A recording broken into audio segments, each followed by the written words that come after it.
Police को आगे करके बच्चों को और देश की जनता को डराता कौन है? अमित शाह जी। अगर वो ढाल हट जाएगी तो सब मंत्री अपने आप सुधर जाएंगे और आके हाथ जोड़ के अपनी अपनी गलतियां बताएंगे और माफ़ी मांगेंगे और ये कहेंगे कि आगे से नहीं करेंगे। सर क्या कहेंगे? कितना बड़ा विक्ट्री सर छात्रों के लिए, कितना बड़ा? मैं तो इसे कोई विक्ट्री नहीं मान रहा हूँ, बल्कि अगर ये आंदोलन ख़त्म करने की बात हो रही है तो ये बहुत बड़ी डिफीट है। अगर ये बात हो रही है तो ये बहुत बड़ी डिफीट है और बहुत बड़ा धोखा है। इतनी मेहनत, इतना खून, इतना पसीना अब दोबारा कब बहेगा?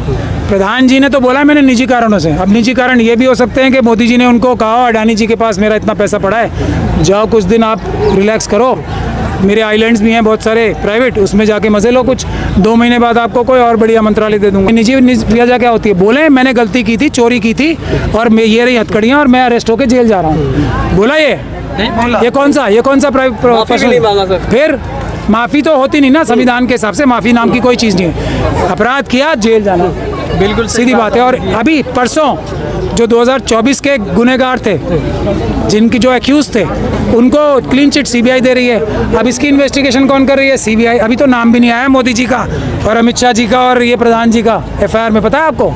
इन्वेस्टिगेशन में इन लोगों का नाम नहीं आ रहा, जो एनटीए बनाते हैं उनका नाम नहीं आ रहा।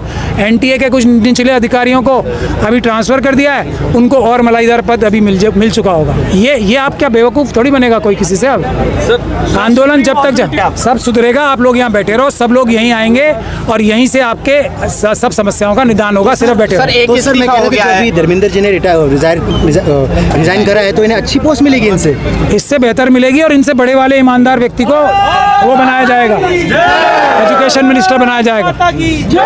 ये तय है। अच्छा, मोदी जी के बैग में, पिटारे में एक से बढ़कर एक नवरत्न बाकी हैं अभी। और निशिकांत दुबे जी हैं, उनको बनाया जाएगा एजुकेशन। देश को पूरा पिटारा खाली चाहिए, वो कैसे? सर कैसे वो होगा? आप बैठे रहो यहाँ पे, सारे अपने अपने पिटारे लेके आएंगे, उन सबको पकड़ना आप और पीछे ही पुलिस स्टेशन है, वहीं पे हवाले करते जाना, यहीं से जेल जाएंगे। यहाँ से पार्लियामेंट स्ट्रीट पुलिस स्टेशन ज़्यादा दूर नहीं है। सर मोदी जी 2 दिन से रील बना रहे हैं, क्या उस पर क्या कहना चाहिए? एक तो देखो, आप सब ने असली चेहरा देखा मोदी जी का पहली बार, बिना मेकअप वाला देखा, कितना कैसा चेहरा है देख लिया ना आप। और अब असल में 18 घंटे जागने का समय अब आया है, पहली बार जिंदगी में, कि जब नींद नहीं आ रही है कि अब तो जेल जाना पड़ेगा अगर ये लोग नहीं हटे यहाँ से तो इसीलिए बंद कमरों में लोगों को बुला के पता नहीं क्या क्या बातें करके लोगों को गलत रास्ते पे डालने की कोशिश की जा रही है। ये आंदोलन ख़त्म नहीं होना चाहिए, ये मेरी सलाह है। बाकी आप लोगों के हाथ में दोबारा इतनी लाठियाँ खानी है, दोबारा इतनी गोलियाँ खानी है, दोबारा इतने जेलों में भेजना है अपने बच्चों को, तब आपको न्याय चाहिए तो तब ले लेना। ये वो मौका है, हाथ बढ़ा के छू सकते हैं हम जीत, और वो जीत है ट्रांसपेरेंसी, वो जीत है ईवीएम से नहीं, पेपर बैलेट से इलेक्शन, वो जीत है हर डिपार्टमेंट लाइव स्ट्रीमिंग करेगा। सुप्रीम कोर्ट की लाइव स्ट्रीमिंग हो रही है ना, आप सीजीआई साहब को बोल रहे हो, अच्छाई भी है ना, आपने देखा तो सही उन्हें। तो हर डिपार्टमेंट लाइव स्ट्रीम करेगा अपना काम, इसमें क्या खराबी है? चोरी करते हैं जो छुपाते हैं, फाइलों में क्या लिखा जा रहा है चोरी करते हैं जो छुपाते हैं। जब तक ये ट्रांसपेरेंसी नहीं आएगी देश नहीं सुधरेगा, करप्शन रहेगी। तो सर एक इस्तीफे से क्या लग रहा है, सिस्टम सुधर जाएगा या कुछ और? एक इस्तीफे से एक रास्ता मिल जाएगा आरएसएस और बीजेपी, मोदी जी और अमित शाह जी को, कि ऐसे इतने बड़े आंदोलन का भी हम जो है ना गुब्बारे में सुई लगा के फोड़ सकते हैं, उसको खत्म कर सकते हैं। इतने बड़े आंदोलन अगर उठ गए तो यस। सर सवाल ये है कि व्यवस्था भाजपा के ही मंत्री तो बनेंगे, दूसरा तो बनेंगे नहीं आप। अरे जब भाजपा की सरकार ही चली जाएगी, अभी यहाँ बैठो तो सही, यही मोदी जी आके इस्तीफा देंगे, यही तो बता रहा हूँ मैं आपको। डंडे खिलवाएं बच्चों को, छात्रों को, नहीं तो फिर अब 10 साल तक और खाना।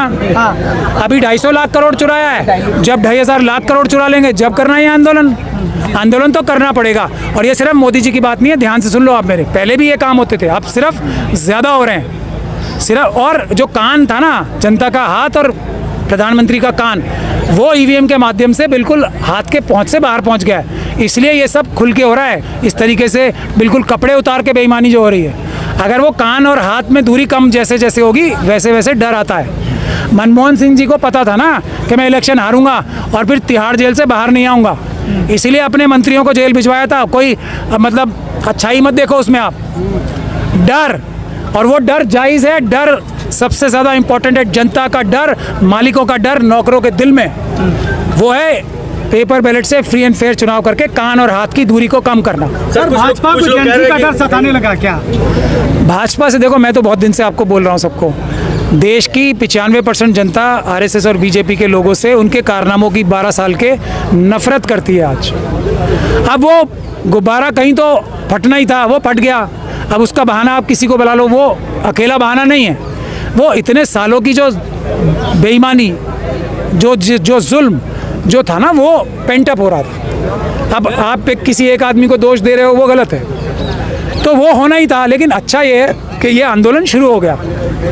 अब अगर दोबारा नहीं करना है, अभी सफलता प्राप्त करनी है तो बैठे रहो, और अगर दोबारा इतनी लाठी गोलियां खा के दोबारा मेहनत करनी है तो समझदारी का काम नहीं है। से ऐलान कर दिया गया है कि ये मंच पे जो पहुंचता है अकेले में बात करता है, वो गया हम में से नहीं रहता। मैं कितनी बार बता चुका हूं, मैंने कितने आंदोलन देखे ना खराब होते हुए इस तरह। अकेले में, मैं तो पहले से बोल रहा हूँ 2 दिन से, अकेले में बात हो रही है।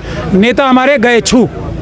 नेता इसलिए कोई नहीं है, नेता आप सब हो, बराबर के नेता हो। नेता वो हैं उनके परिवार वाले जिनके मर गए। 1 करोड़ रुपए के लिए उन्होंने कुर्बानियां दी थी अपनी। 1 करोड़ रुपए के लिए 250 लाख करोड़ रुपए मोदी जी चुरा के भाग जाएं और उन्हें 22 करोड़ रुपए दिलवा दें। ये लोग तो हम ही दिलवा देंगे अदालत से।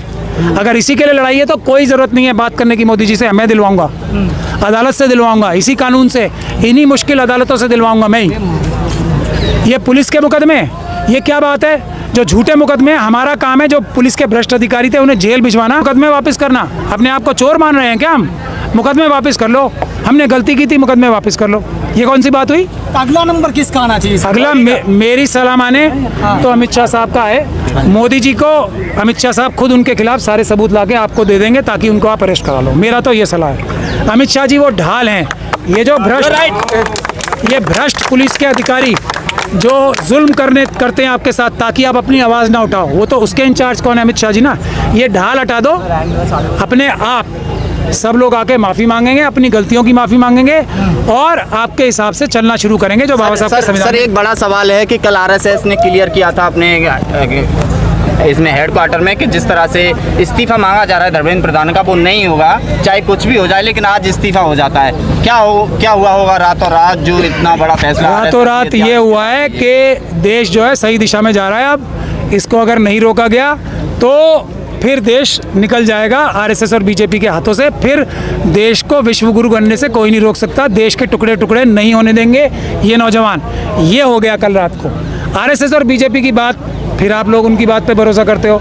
वो जो बोलेंगे, मैं क्या बोलता हूँ शुरू से, उसका उल्टा सही होने के 99.9% ज़्यादा चांस होते हैं। जो बोलेंगे उसका उल्टा सही होता है। मुख्य धारा की मीडिया के बारे में क्या कहेंगे इस पूरे आंदोलन? देखो, क्रिमिनल्स के बारे में आप फिर मेरा टाइम वेस्ट करते हो। वो तो इस अमित शाह जी और मोदी जी के गैंग के मेंबर्स हैं। उन्हें तो इनके साथ ही जेल जाना है। एक एक को चुन के, एक एक को, जो टाइयाँ पहन के बैठे हैं ना बढ़िया, जो जिनकी कैपेसिटी नहीं है इतनी, जो अगर आप लोगों की तरह ईमानदारी से जर्नलिज्म कर ही नहीं सकते थे कभी भी। वो कांग्रेस के टाइम में भी बेईमान थे, आज भी बेईमान है। तब थोड़े कम पैसे मिलते थे, अब थोड़े ज़्यादा पैसे मिल रहे हैं, ये फ़र्क है। बेईमान वो पहले भी थे, बेईमान वो आज भी हैं। अगर बेईमान नहीं होते तो यहाँ होते, और एक व्यक्ति ऐसा नहीं होता जो आरएसएस और बीजेपी की बुराई नहीं करता। देखिए, सत्ता पक्ष के हक में बोलना बहादुरी चाहिए होती है, उसके लिए भी इतना बड़ा बेशर्म होना पड़ता है। कोई शर्म लिहाज नहीं है, वो उतने बड़े बेशर्म हैं और वो अपराधी हैं, उनको जेल भिजवाया जाएगा। आप ही लोग भिजवाओगे। वो तो यहाँ की लीडरशिप ने डिमांड ही नहीं रखी ना, उन लोगों को पहले अरेस्ट करो। धर्मेंद्र प्रधान जी को अरेस्ट करने की डिमांड आई कभी आज तक? तो असली डिमांड तो आई नहीं ना। इसलिए मैं कह रहा हूँ जो सफलता है वो अब शुरू हुई है। अगला नंबर किसका है वो तय करो आप। कुछ लोग गडकरी जी का, दूसरा अगला आंदोलन ईवीएम को लेकर होना चाहिए, ईवीएम से नहीं। अगला चुनाव बैलेट पेपर से होना चाहिए। बुनियादी बात ये है, बैलेट पेपर से जैसे ही चुनाव होंगे, ये एक ही आंदोलन बहुत है। प्रधानमंत्री का कान करने के लिए क्या हाल हुआ? प्रधानमंत्री जी का कान और जनता का हाथ ईवीएम हटते ही बहुत आसपास हो जाए। पानी बदलने से कुछ नहीं होगा, पूरी बोतल को फेंक दो उठा के। यस, ये है बात।